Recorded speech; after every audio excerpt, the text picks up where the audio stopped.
Am I audible to all of you? Okay.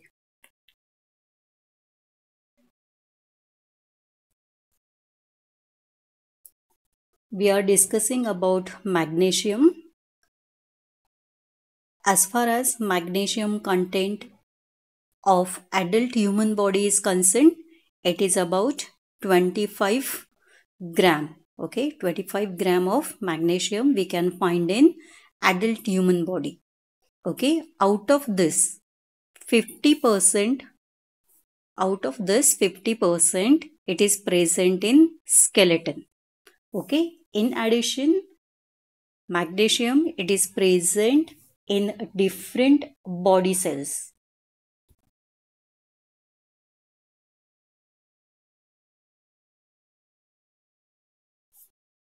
Regarding functions of magnesium, it is required or it is essential for metabolism of calcium as well as potassium. Another important function related with magnesium, it acts as cofactor in many enzyme reactions. So as a cofactor in different enzyme actions. In addition, magnesium, it is required for normal metabolism of calcium, potassium. Okay. It is required for synthesis of fatty acids. Another important thing to understand about magnesium is that to some extent, magnesium has similar behavior like that of calcium, and this is specifically concerned with neuromuscular system. This is specifically concerned with neuromuscular system. So in this relation, just what you are supposed to correlate, there is possibility that deficiency of magnesium can also lead to tetany. Tetany we have discussed in relation to calcium deficiency. Now since this behavior is similar, function is similar in relation to neuromuscular system, you may get the manifestation of tetany. Okay. Now as far as deficiency of magnesium is concerned, in which people we can get deficiency of magnesium. So magnesium deficiency, you may get it in chronic alcoholic people or the persons having cirrhosis of liver. Even it may occur during toxemias of pregnancy.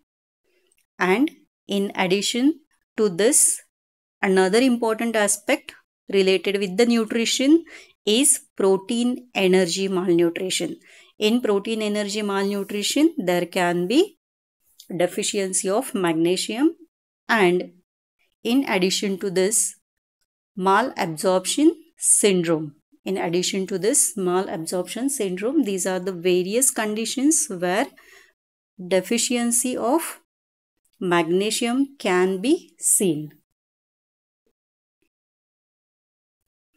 What clinical features we can get in magnesium deficiency?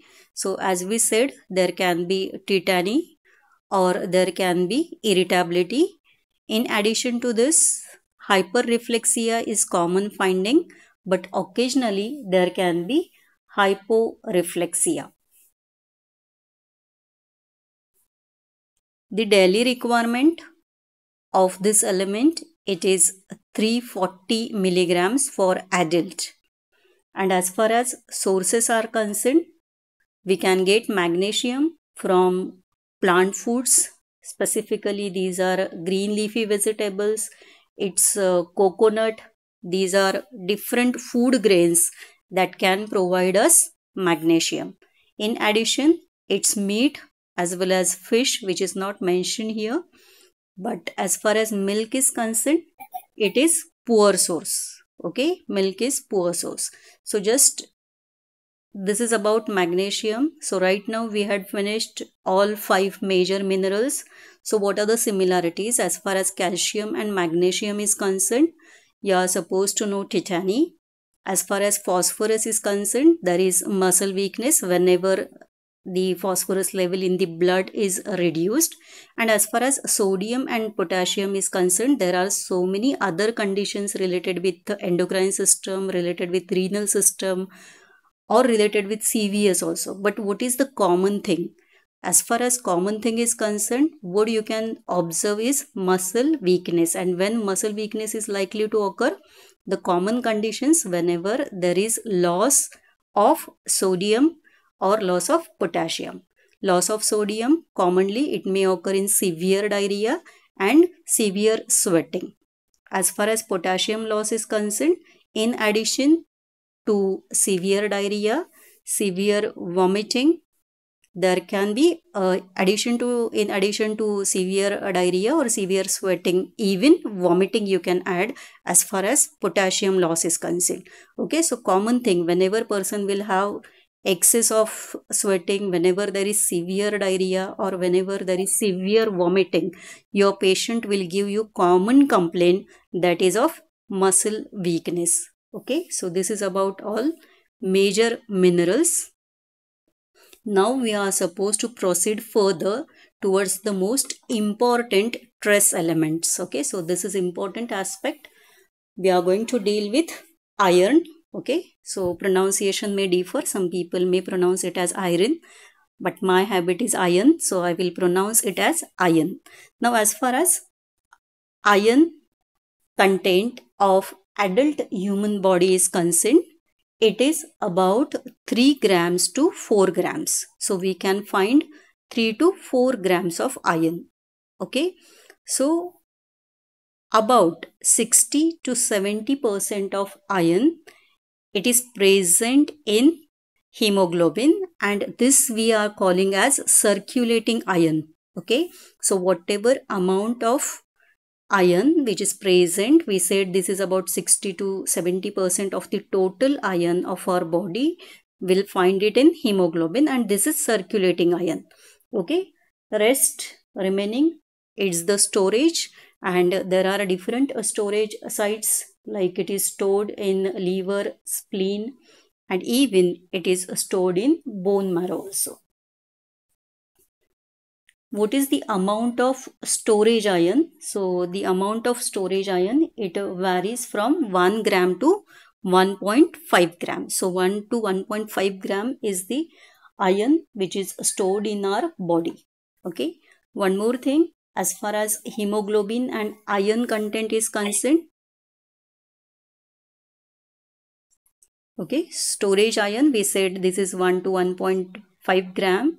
One more thing, if we take 1 gram of hemoglobin, okay, 1 gram of hemoglobin, it contains about 3.34 milligram of iron. Okay, so iron content of hemoglobin we are discussing, and we are dealing in relation with only 1 gram of hemoglobin. Okay, so this is one more figure. 3.34 milligram of iron is present in 1 gram of hemoglobin. Okay, and in addition to hemoglobin, you should not forget myoglobin. Okay, so iron, it is important constituent of hemoglobin, myoglobin, and there are few enzymes also. Okay, in function we will see names of these enzymes. So is it clear with the introduction? Okay, so total iron content in adult human is 3 to 4 grams. Storage is about 1 to 1.5 gram. Major portion we find as circulating iron, which is part of hemoglobin. And in addition to hemoglobin, we can find iron in myoglobin also. Okay, 1 gram of hemoglobin, it contains about 3.34 milligram of iron.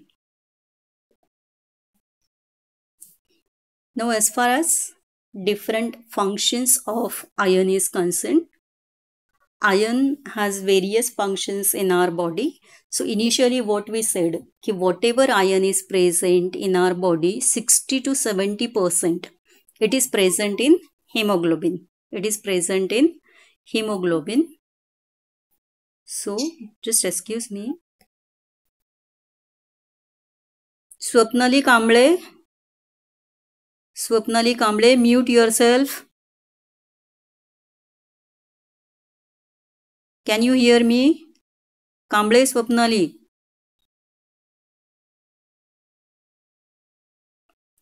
Okay. So as far as functions is concerned, already we said major portion of iron it is present in hemoglobin. So same thing we are supposed to say as far as functions is concerned. So it is required for synthesis of hemoglobin. Okay, iron it is required for synthesis of hemoglobin. Another important function of iron, this is required for development of brain as well as it is required for proper functioning of brain. Okay, so development and proper functioning of brain is another important function. Even iron it plays important role in regulation of body temperature. Okay, in regulation of body temperature. In addition, it is required for appropriate muscle activities. Okay, appropriate muscle activities.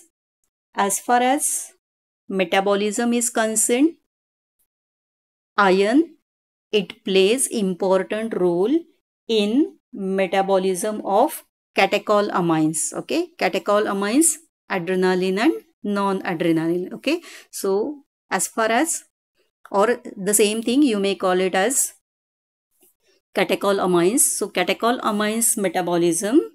In addition, we said development and appropriate functioning of brain, synthesis of hemoglobin, and in addition to this, there are two, three more important functions. Okay, so as far as presence of iron is concerned, regarding hemoglobin we said, so even you know hemoglobin it is part of iron, it is part of hemoglobin, iron it is part of myoglobin, and iron it is also present in certain enzymes. Okay, it is also present in certain enzymes. To be specifically, names of these enzymes, these are cytochromes enzymes,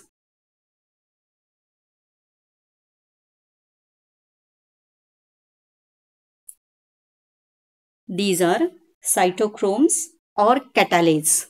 Okay, and specifically these enzymes they play important role in oxygen transfer. Okay, what we said, iron it is component or it is part of enzymes like cytochromes, like catalase, and these enzymes further they are playing important role in oxygen transport. So what we can say, next function related with iron, it plays important role in oxygen transport and it plays important role in internal or cell respiration. Okay, why this function is played by iron? Because the enzymes which are involved in oxygen transport or oxygen transfer, iron is component or part of these enzymes. Okay, last but not the least function which is related with the iron and the most important function that you must not forget, this is the role of iron in production of antibodies. Okay, so antibody production, and what can happen whenever there will be lack of iron, it can diminish T cells. Okay, it can diminish T cells and even it decreases production of antibodies. So both effects you can see. Okay, decreased antibody production, or there can be diminished or decreased number of T cells. Okay, so just again to summarize different functions related with iron, we said formation of hemoglobin, we said development and appropriate functioning of the brain, we said regulation of body temperature, different muscle activities. As far as metabolism of catecholamines is concerned, iron is required for that metabolism.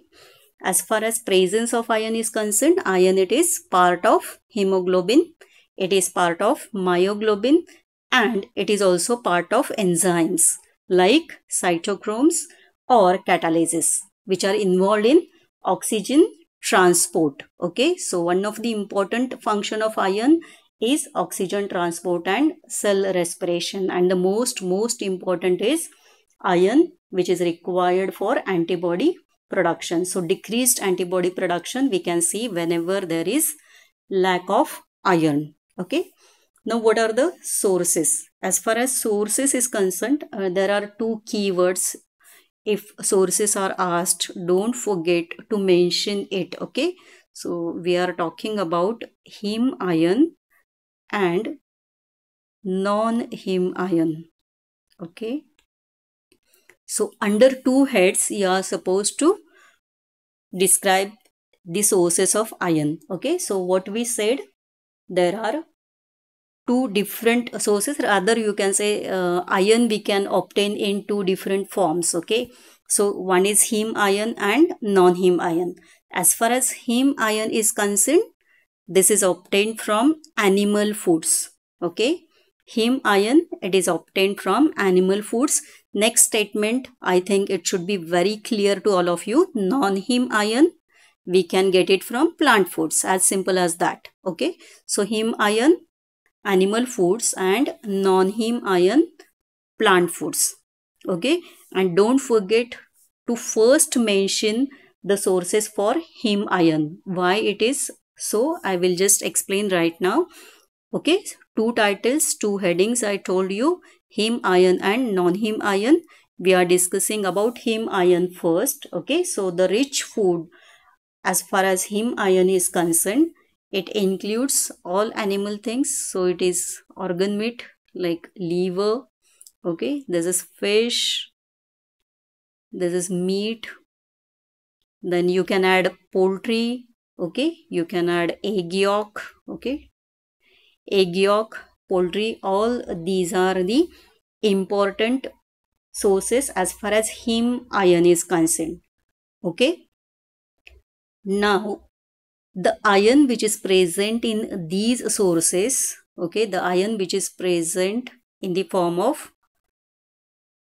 heme iron, okay, this iron, it is readily absorbed. So whenever we take animal foods, okay, the iron which is present in these food is readily taken up, it is readily absorbed by our body. And at the same time, this iron, it promotes absorption of non-heme iron, that is the iron which is present in plant food. Is it clear? Okay, so if you compare absorption of iron as far as animal sources is concerned or plant sources is concerned, maximum iron, or our body, it can absorb more iron from heme or animal sources. Okay, so this is one of the important thing. As far as animal sources and milk is concerned, so I am enlisting it at the last. So it makes very clear that milk is deficient source for iron. Okay, so milk is a deficient source for iron. Now proceeding further towards the other sources, that is non-heme iron. Okay, now we are talking about non-heme iron or plant sources. Okay, so all different vegetable foods they can provide. The most important source is green leafy vegetable. Okay, these are green leafy vegetables. Even cereals and pulses, they can provide iron. Okay, nuts and oil seeds, another important source for iron. Or the most important here is dry fruits. Okay, nuts or oil seeds, or you can say dry fruits. Okay, dry fruits is one of the important thing as far as sources of iron is concerned. So what we said, green leafy vegetables, we said about cereals or legumes, or you can say pulses, nuts and oil seeds, dry fruits. Okay, dry fruits, and in addition you can say it is jaggery. Okay, it is jaggery. But again, currently different chemical processes which are concerned with the iron proportion which is present in the jaggery. Okay, so jaggery is another source. From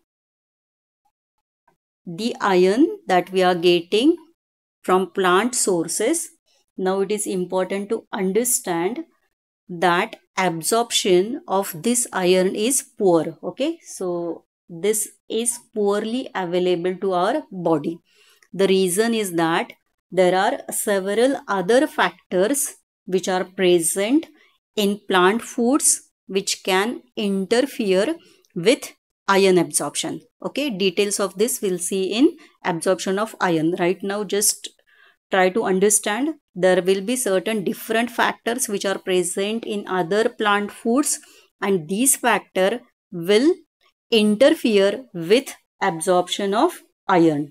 Okay, one more source you can mention is if cooking it is done in iron vessels. Okay, if iron vessels are used for cooking, okay, even it can provide iron, right? So rich sources or the most important sources, heme iron, that you should not forget. Okay, animal sources, milk you are supposed to mention at the last since it is poor source of iron. And among vegetables, leafy vegetables like spinach is one of the good source, and in addition these are the dry fruits, okay, which is one of the important source for iron. Now let's see absorption of iron. Okay, iron absorption, what is the site for absorption? It is mainly absorbed from duodenum.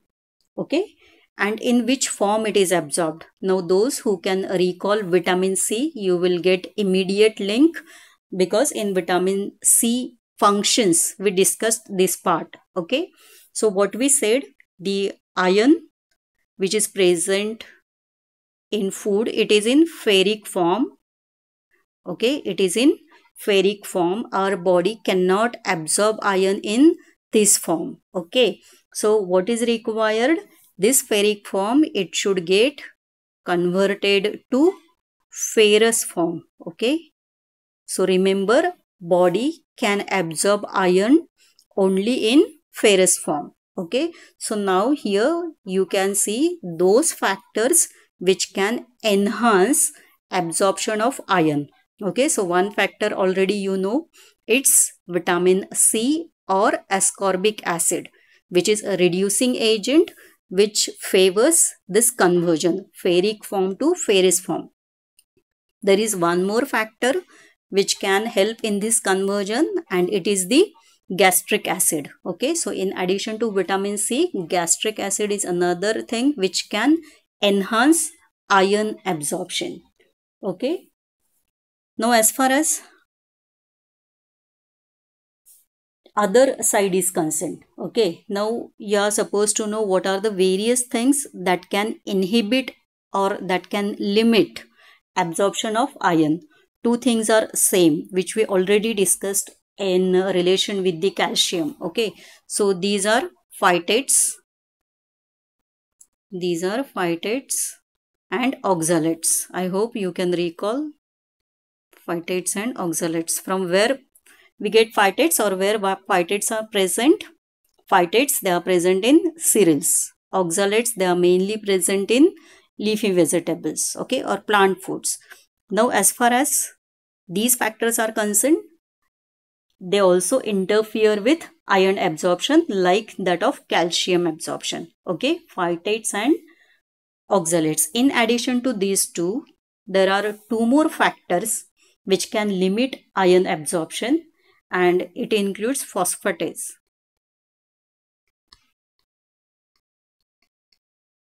These are phosphates. Okay, phosphates, they are mainly present in the egg yolk. So the phosphates can interfere with iron absorption. So we said phytates, oxalates, phosphates, and to this list one more thing you are supposed to add. These are tannins. These are tannins. Okay, so tannin, it is mainly present in tea. Okay, I think all of you know this thing. And in addition, it is also present in ragi. Okay, it is also present in ragi, it is also present in some beans also. Okay, so tannins, they also interfere with absorption of iron. Okay, so what we said, from cereals these are phytates, from leafy vegetables these are oxalates, from egg yolk it is phosphates, and from tea, ragi or beans these are tannins. Okay, so one more habit of people in relation to tannin you are supposed to understand here. So what we said, tannin, it limits iron absorption, and sometimes people, or majority of people, they have habit of taking tea with food. Okay, taking tea with food. So definitely this habit may have some adverse thing related with iron absorption. It can interfere with the iron which is consumed in the food. Okay, so this is the habit or custom of the people. So at many places even the people are having habit of taking tea after food, after lunch, or after, preferably after lunch. Okay, so now you just permit me to end the meeting. I will just restart it again.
Okay, am I audible to all of you?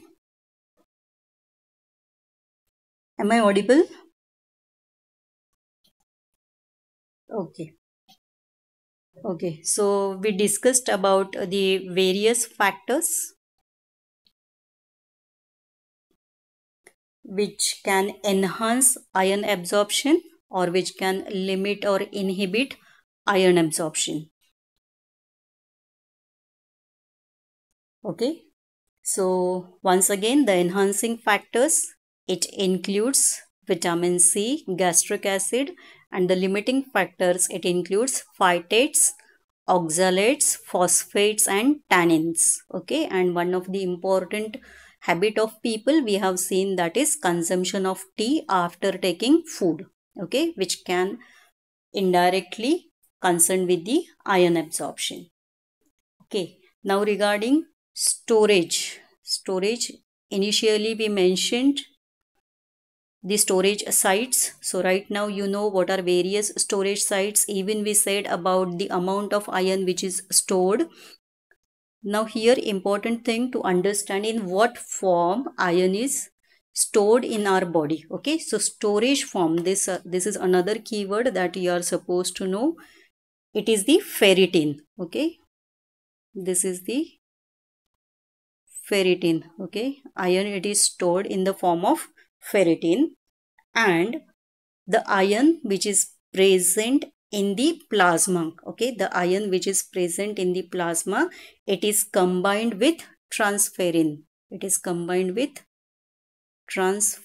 Okay, so these are two words that are concerned with this. Okay, plasma में जो है वो plasma protein से combined है. This is combined with transferrin, and जो storage form है that is ferritin. Okay, that is ferritin.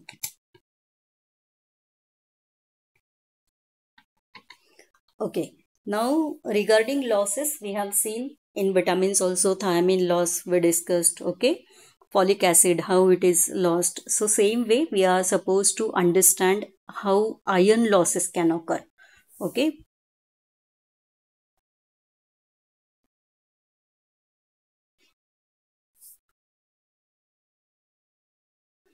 how iron losses can occur. Okay, now as far as the amount of iron which is lost daily, in case of adults it is 1 milligram, but in menstruating women this loss may be 2 milligram. Okay, we are talking about the amount of iron losses. Okay, 1 milligram and 2 milligram. Okay, this loss is not concerned with the dietary sources and processing of the food. This aspect is entirely different. Okay, so about 1 milligram daily loss occurs, and during menstruation this loss definitely increases. Okay, and there are two major routes by which iron loss can occur. Okay, so one is hemorrhage. Okay, one is hemorrhage, and second is basal losses. Okay, basal loss. As far as basal loss is concerned, this is the normal excretion. This is the normal excretion which may occur either through urine, or it may occur through sweat, or even it can occur through bile also. Okay, so this is one way by which iron is lost. Okay, we are now concerned with the hemorrhage. Okay, as far as the other route hemorrhage is concerned, this hemorrhage may be concerned with some physiological aspects or may be concerned with some pathological causes. Okay, so as far as iron loss, hemorrhage and physiological aspect is concerned, this is very common that iron loss we can commonly found in females. Okay, females in reproductive age group. Okay, it is very common as far as hemorrhage, iron loss and reproductive age group is concerned. Why this is so? It depends on the amount of blood which is lost during menstruation and blood loss during childbirth. Okay, so there are two important physiological conditions that may contribute to hemorrhage as far as females in reproductive age group is concerned. As far as pathological causes is concerned, there can be worm infestations like hookworm, okay, which takes iron from the intestinal fluid, or even there can be plasmodia or malaria. Okay, as far as malaria is concerned, if you can recall the life cycle, you know that the merozoites, once they are released from the liver or the hepatic seasons, they invades RBCs. They develop inside the RBCs and the RBCs gets ruptured. Okay, so even malaria indirectly can contribute to iron loss. Okay, or there can be bleeding hemorrhoids. Okay, hemorrhoids hai, bleeding hai, peptic ulcer hai, bleeding hai. Okay, so this is hemorrhage which can contribute. Okay, we said about physiological aspect, we said about pathological aspect, and one more most important thing to know which is related with the contraception and hemorrhage. Okay, as far as contraception and hemorrhage is concerned, so don't forget it's intrauterine contraceptive device copper T. Okay, so copper T is definitely in initial period significantly associated with the blood loss. Okay, so there are several things which are concerned with the iron losses. Now let's talk about deficiency of iron. Okay, so if you get this question, don't forget to follow the things that are mentioned in the KPARC. So if iron deficiency is asked, it should be enlisted in 3 stages. Okay, so there are 3 stages which we can find in iron deficiency. There are no specific names for these stages, just we are giving it numbers. So we are calling it as first stage, we are calling it as second stage, and we are calling it as third stage. Okay, so we said first, second and third stage. Simple. Iron deficiency. Okay, there are 3 stages, first, second and third. Now we are supposed to understand what happens in these stages. Okay. So the first stage, as far as first stage is concerned, this is mainly characterized by what you can find here. There is reduction or there is decrease in iron storage. We are talking about stored iron. Okay, we are talking about stored iron. Okay, iron storage are decreased, but clinically there is no sign or no symptom of deficiency. Okay, so hemoglobin level of person, if you check, it will be normal. There won't be any clinical signs and symptoms, but just if you go for lab investigation, iron storage are decreased. Okay, so what we can find in person, whatever iron stores are there, they starts decreasing. Okay, no abnormalities, no clinical signs and symptoms that we can see in first stage. Okay, now second stage.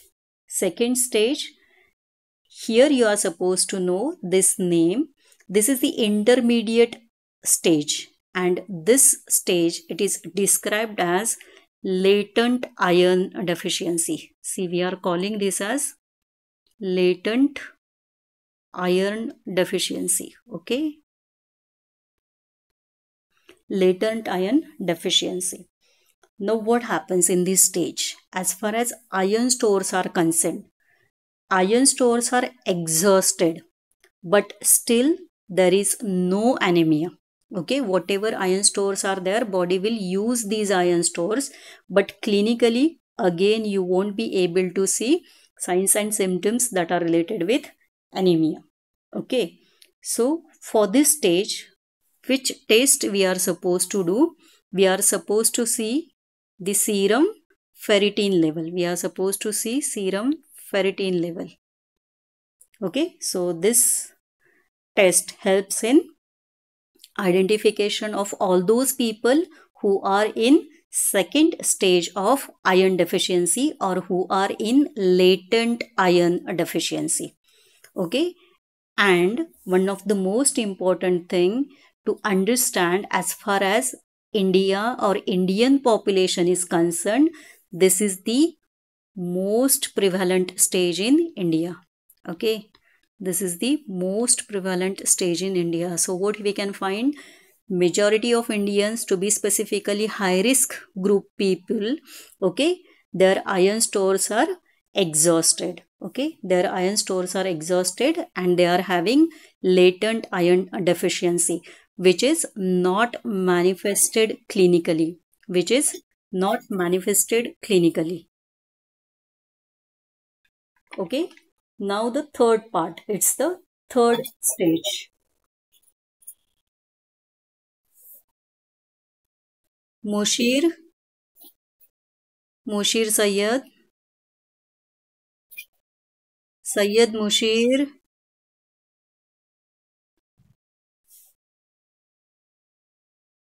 Mushir Sayyed, can you listen me? Please mute yourself. Mushir Sayyed, please mute yourself.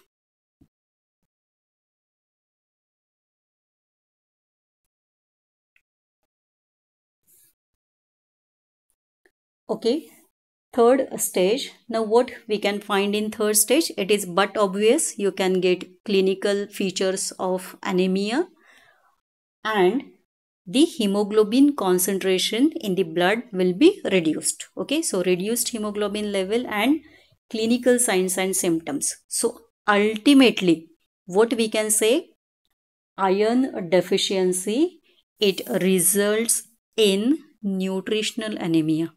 Okay, here we are talking about nutritional anemia. So if 2 mark question you get about nutritional anemia, one of the factor which contributes to nutritional anemia is iron deficiency. Okay, and even we studied megaloblastic anemia, folic acid and vitamin B12. So 3 nutrients should be included in your answer if the question for 2 marks is nutritional anemia. So there is iron deficiency, or there is folic acid deficiency concerned with the megaloblastic anemia, or B12 deficiency. Right now we are talking about nutritional anemia, which is related with the iron deficiency. Okay, we are talking about third stage. We are talking about third stage. So here hemoglobin level will be reduced.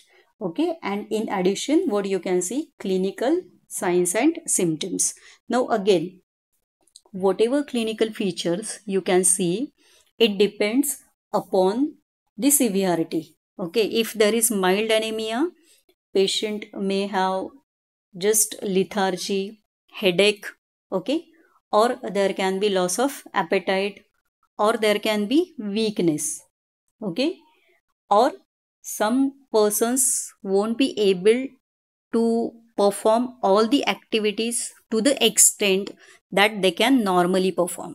Okay, so work efficiency may get affected, right? Another important thing, if it is severe anemia, then you can see certain clinical signs. Okay, you can see certain clinical signs. One sign all of you know, that is pallor. Okay, one sign all of you know, this is pallor. Okay, which you are supposed to see at lower palpebral conjunctiva. Okay, pallor. Another important thing, as far as patient's complaints are concerned, there can be tachycardia, there can be breathlessness. Okay, so patient may give you complaint related with the breathlessness, and on examination you can come to know about tachycardia. Okay, if you examine lower palpebral conjunctiva, you can get the sign pallor. Okay, another important thing, don't forget to see nail of your patient. Okay, don't forget to see nail which are normally convex. Okay, they become concave, or it becomes spoon shaped. It becomes spoon shaped. I think you know the sign, that is koilonychia. Okay, this is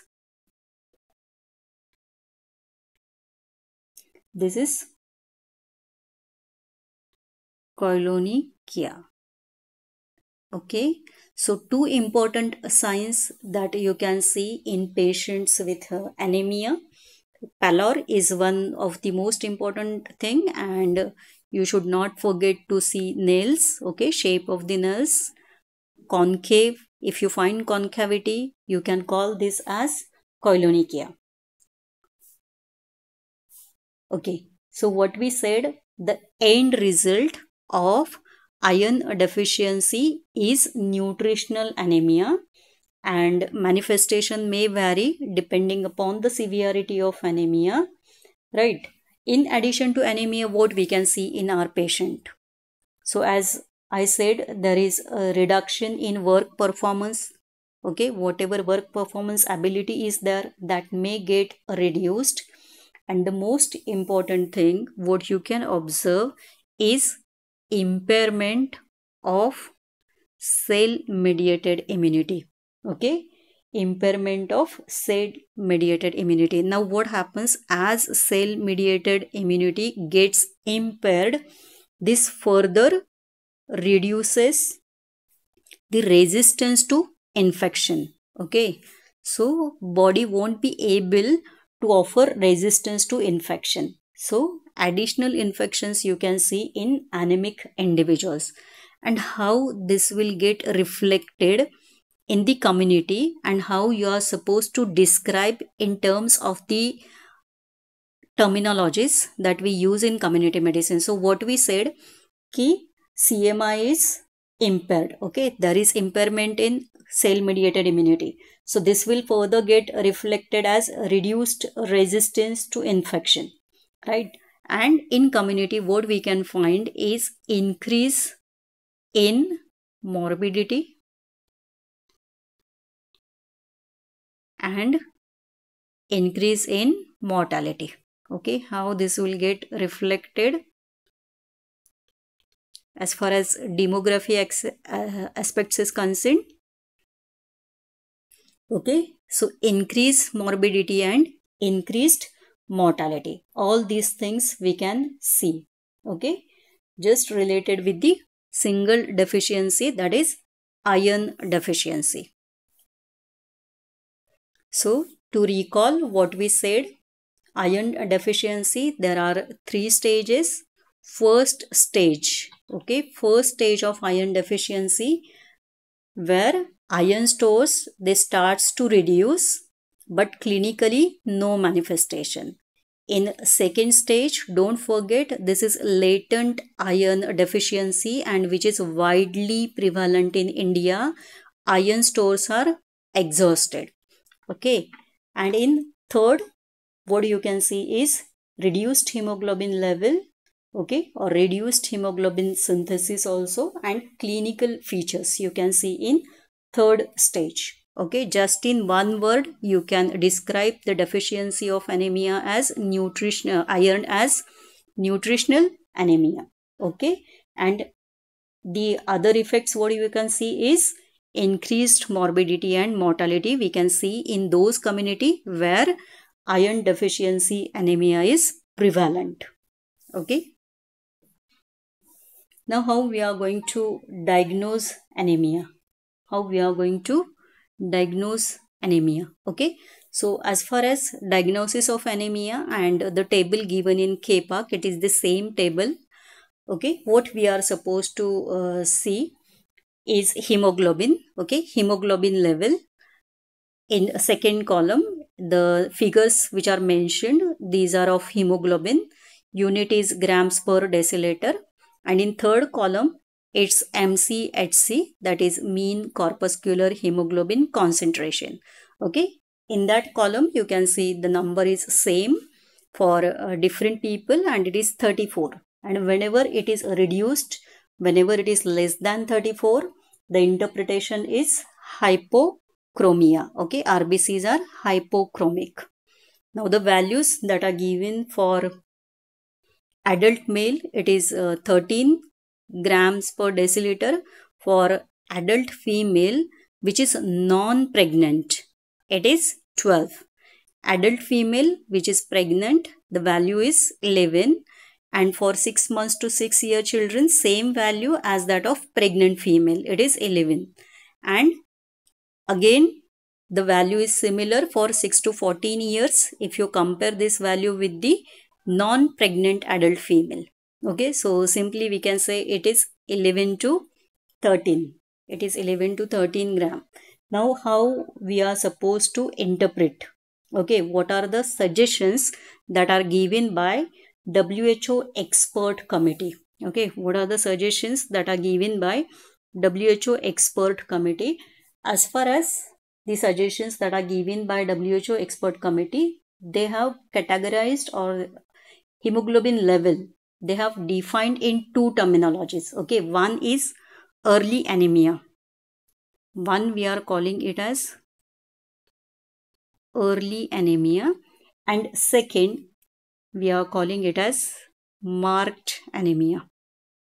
Okay, so we are saying early anemia and we are saying marked anemia, and this interpretation, it is related with the hemoglobin level. Okay, so all those people who show hemoglobin level, okay, between 10 to 11, we are calling them as early anemia. Okay, so this is early anemia, value is less than 11 but it is above 10.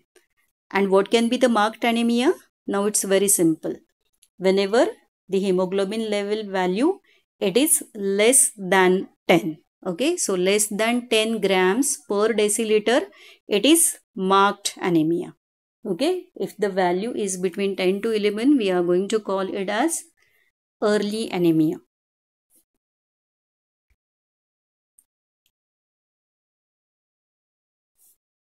Now we are supposed to evaluate our patient. Okay, we are supposed to evaluate our patient, and for evaluation we are supposed to consider iron status of our patient. Okay, जब भी anaemia का patient का evaluation करना है, आपको उसका iron status देखना है.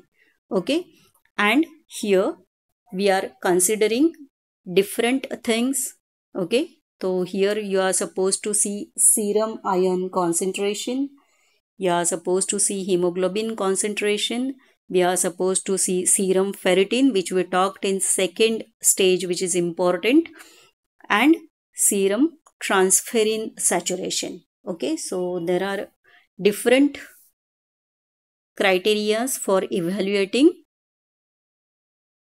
the patients with anemia. Okay, so we are supposed to talk about this aspect. Today I will finish with hemoglobin. Regarding hemoglobin, as far as sensitivity of this index is concerned, this is relatively insensitive index. Means if you compare identification or evaluation based on hemoglobin concentration and based on serum iron concentration, the most important, most effective and most valuable index will be second, that is serum iron concentration.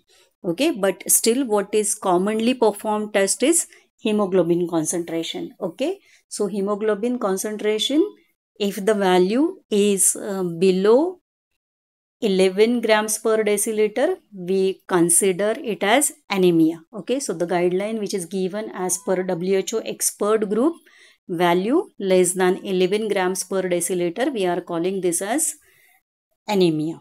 Okay, second is serum iron concentration. Okay, as far as serum iron concentration, already we said if you compare this with hemoglobin concentration, this is the most sensitive index. Okay, normal range of serum iron concentration, it is 0.80 to 1.80 milligrams per liter. Okay, normal उसका जो range है 0.80 to 1.80 milligrams per liter. Okay, if we get this value below 0.50 milligrams per liter, this indicates iron deficiency. Okay, value less than 0.50 milligrams per liter is iron deficiency. Okay, I think we should start with the attendance and we will continue the remaining topic tomorrow. It's my kind request to CR, please start with attendance.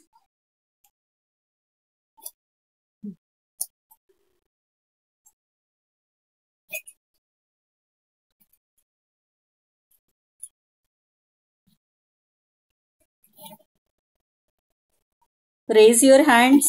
Raise your hand, please.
Raise your hand, Sujata.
Yes, yes.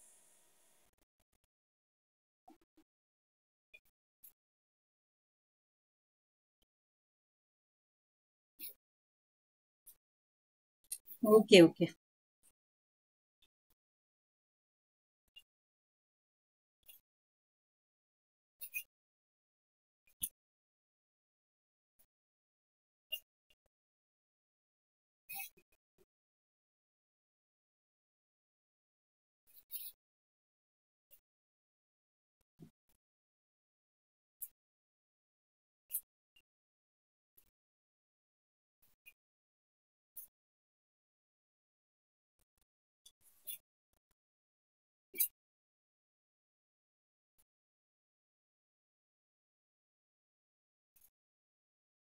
But he is not attending lecture sincerely, so whether to consider it or not, I will talk to principal, sir.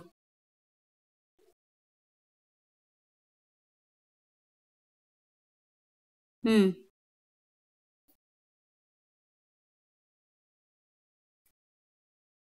Okay. Okay. We'll consider it today, but